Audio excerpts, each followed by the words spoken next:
నమస్తే మిత్రులారా, నా పేరు వెంకట్, అడ్వకేట్ అండ్ డాక్యుమెంట్ రైటర్ని.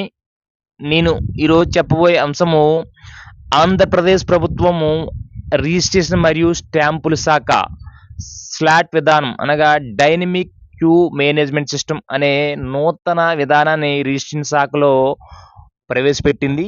ఈ విధానం యొక్క ముఖ్య ఉద్దేశం ఏమనగా, ఒక రిజిస్ట్రేషన్ నిమిత్తం వచ్చే పబ్లిక్కి రిజిస్టర్ ఆఫీస్ వద్ద ఎక్కువ సమయం వెయిటింగ్లో ఉంచకుండా చాలా త్వరితగతిన వేగంగా స్పీడుగా రిజిస్ట్రేషన్ అయిన డాక్యుమెంట్ వెంటనే కొనుగోలు చేసిన వ్యక్తికి ఇచ్చి చాలా ఆనందకరంగా పంపాలనే ఉద్దేశంతో ఈ విధానాన్ని మన ఆంధ్రప్రదేశ్ ప్రభుత్వం ప్రవేశపెట్టింది.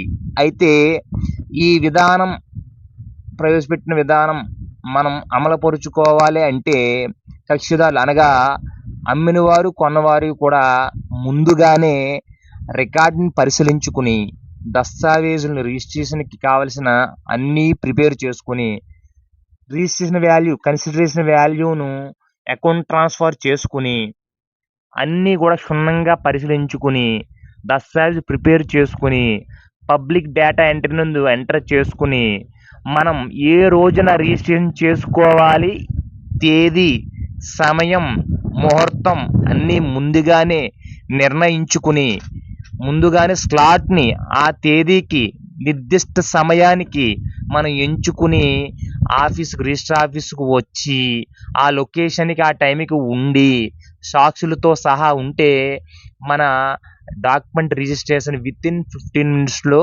అవుతుంది. దయచేసి గమనించగలరు. జై హింద్.